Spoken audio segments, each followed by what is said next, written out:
So ఈమెకు సంబంధించి వాళ్ళ కజిన్ గాని, వాళ్ళ ఆంట్ ప్రేయగ ముండా ఆమె పేరు. ఆమె కూడా మీడియాతో మాట్లాడింది. ఈమె ప్రెషర్ ఉంది. విపరీతంగా ప్రెషర్ ఫీల్ అయ్యేది. ఆమె చాలా హార్డ్ వర్కరు. జీవితంలో చాలా గోల్స్ పెట్టుకుంది పైకెళ్ళాలని. అలాంటి ఆమె ఈ ప్రెషర్‌ని తట్టుకోలేదు.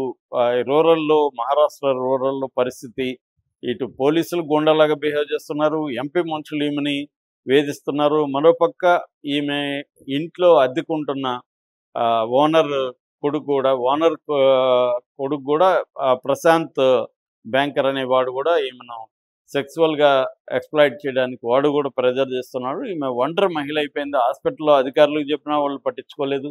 డీఎస్పీకి డీటెయిల్ లేఖ రాసినా కూడా పట్టించుకోలేదు. ఈమెకి ఏమి చేయాలో ఒక దిక్కుతోచని పరిస్థితులు. ఈ ట్రామాకి గురయ్యి ఆమె ఎన్నో కలలతో ఇక్కడ పనిచేసి మళ్ళీ తన కెరీర్‌ని బిల్డప్ చేసుకుందామని ఈ రూరల్‌లో పనిచేయాలి కాబట్టి వస్తే ఈమెకి ఎటువంటి ప్రొటెక్షన్ ఎవరు ఇవ్వలేకపోయారు అనేది ఇప్పుడు ప్రధానంగా వస్తున్న ఆరోపణ. దీంతో అక్కడున్న మొత్తం ఈ కాంగ్రెస్ పార్టీ గాని, శివసేన ఉద్ధవ్ ఠాకరే టీమ్ గాని వీళ్ళందరూ కూడా అక్కడ కొయిలేషన్ బీజేపీ, శివసేన, ఆహ్, ఎన్‌సీపీ చీలిక వర్గం ఈ 3 పార్టీల మహాయుతి కొయిలేషన్ ఉంటది. ఆ కొయిలేషన్ మీద పెద్ద ఎత్తున ప్రెషర్ వచ్చింది. అట్లాగే Maharashtra association for residential doctors ఈ అసోసియేషన్ గాని, అట్లాగే ఇండియన్ మెడికల్ అసోసియేషన్ వీళ్ళందరూ కూడా ప్రెషర్ తీసుకొచ్చిన తర్వాత దీని మీద విచారణ జరిపించారు. అతని మీద ఎఫ్ఐఆర్ నమోదు చేశారు. ఈ గోపాల్ అనేవాడిని సస్పెండ్ చేశారు. ఇప్పుడు ఇంకా అరెస్ట్ చేయలేదు అంటున్నారు. అరెస్టు చేయడం కోసం కూడా ఉద్యమాలు జరుగుతున్నాయి. ఎందుకంటే సస్పెన్షన్ అనేది ఇది కాదు. ఒక వ్యక్తి రేప్ చేసినప్పుడు అతని మీద రేప్ కేసు పెట్టాలి. అట్లాగే అబెట్మెంట్ ఆఫ్ సూసైడ్ పెట్టాలని డిమాండ్స్ వచ్చిన తర్వాత ఇప్పుడు ఆ ఎస్ఐ మీద మిగతా ఇద్దరు పాటెల్ అండ్ లత్పుటే అనే ఇద్దరి మీద ప్లస్ ఓనర్ కొడుకు ప్రశాంత్ బ్యాంకర్ మీద ఈ నలుగురు మీద ఇప్పుడు ఎఫ్ఐఆర్ నమోదు చేశారు. అందులో ఈ సెక్షన్స్ కింద కేసు అయితే పెట్టారు. అంటే తర్వాత అబెట్మెంట్ ఆఫ్ సూసైడ్ ఈ రెండింటి కింద పెట్టారు. మామూలుగా వర్క్ ప్లేస్ హరాస్మెంట్ అనేది ఇండియాలో విమెన్కి చాలా ఎక్కువ ఉంటుంది. అందులో డాక్టర్లకు కూడా వర్క్ ప్లేస్ హరాస్మెంట్ చాలా ఎక్కువ ఉంది. ఈ మనకి WHO ప్రకారం వరల్డ్ వైడ్గా పనిచేసే Indian medical health care workers అంటారు వీళ్ళని బ్రాడ్గా.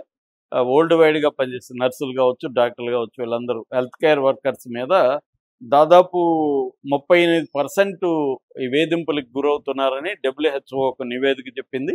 అట్లాగే ఇండియన్ మెడికల్ అసోసియేషన్ వాళ్ళు 2017లో ఒక సర్వే చేశారు ఇండియా వైజ్. ఇండియాలో పనిచేస్తున్న ఈ హెల్త్ కేర్ వర్కర్స్ మీద 75% health care workers either physical abuse or mental అబ్యూజ్కి గురవుతున్నారు అనేది చెప్తున్నారు. ఇందులో 31% ఫిజికల్ అబ్యూజ్ అయితే 57% వెర్బల్ అబ్యూజ్ అంటే వాళ్ళని బూతులు తిట్టడం కావచ్చు, మందలించడం కావచ్చు, ఇలాగా వేధింపులకి హెల్త్ కేర్ వర్కర్స్ గురవుతున్నారని ఇండియన్ మెడికల్ అసోసియేషన్ వాళ్ళ స్టడీలో బయటకు వచ్చిన ఫ్యాక్ట్. సో అంటే ముఖ్యంగా రూరల్లో పనిచేసే వాళ్ళకి ఇటువంటి వేధింపులు ఎక్కువగా ఉంటాయి. వాళ్ళని అర్ధరాత్రి అపరాత్రం లేకుండా ప్రతిదానికి పిలవడం, ముఖ్యంగా ఒంటరి మహిళలుగా ఉన్నప్పుడు వాళ్ళని సెక్సువల్గా ఎక్స్‌ప్లాయిట్ ఈమె అందంగా కూడా ఉంది. సో ఎక్స్‌ప్లాయిట్ చేయడానికి ట్రై చేయడం. ఇది ఎస్ఐ కూడా ఎందుకంటే ఈమె వల్నరబుల్‌గా ఉంది, రూరల్‌లో ఉంది, ఈమెకి ఎవరు లేరు, బయట నుంచి వచ్చింది, సపోర్ట్ లేదు.